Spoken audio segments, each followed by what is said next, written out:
निवेरा cleantech हा जो project आहे त्या ठिकाणी कोल गॅसिफिकेशनपासनं जे काही आवश्यक केमिकल्स आहेत किंवा कार्बन कॅप्चरिंग आहे हे केलं जाणार आहे।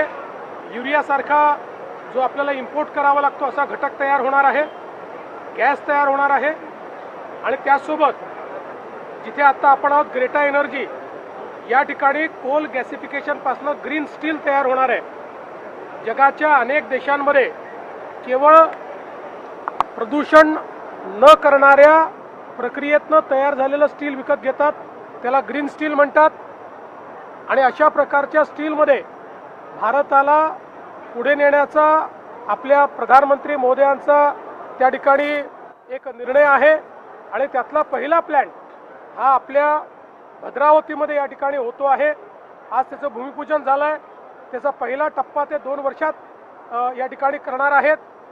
त्यामुळे या 2 प्रकल्पांमुळे जवळपास 30,000 कोटी रुपयाची गुंतवणूक होणार आहे, 10,000 लोकांना रोजगार मिळणार आहे आणि विशेषतः देशाच्या एनर्जी सिक्युरिटीमध्ये या ठिकाणी एक मोठं कॉन्ट्रीब्युशन विदर्भ या माध्यमातून करणार आहे।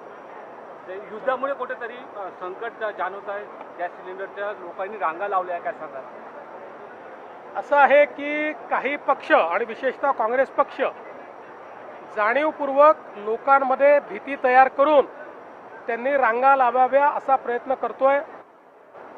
केंद्र सरकारने, गॅस कंपन्यांनी, सचिवांनी स्पष्टपणे सांगितलेलं आहे घरगुती गॅसचं कुठेही संकट नाही, जेवढे महिन्याला आपल्याला लागतात तेवढी डिलिव्हरी आपण दिलेली आहे।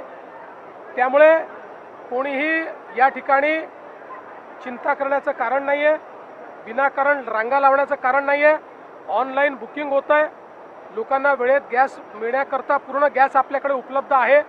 पण आपल्या देशात पॅनिक तयार करायचं ही जी काही काँग्रेसची बुद्धी आहे ही बुद्धी देशाला विघातक आहे। त्यामुळे काँग्रेस पक्ष गॅसबद्दल गैरसमज पसरवतोय असं मुख्यमंत्री म्हणतायत।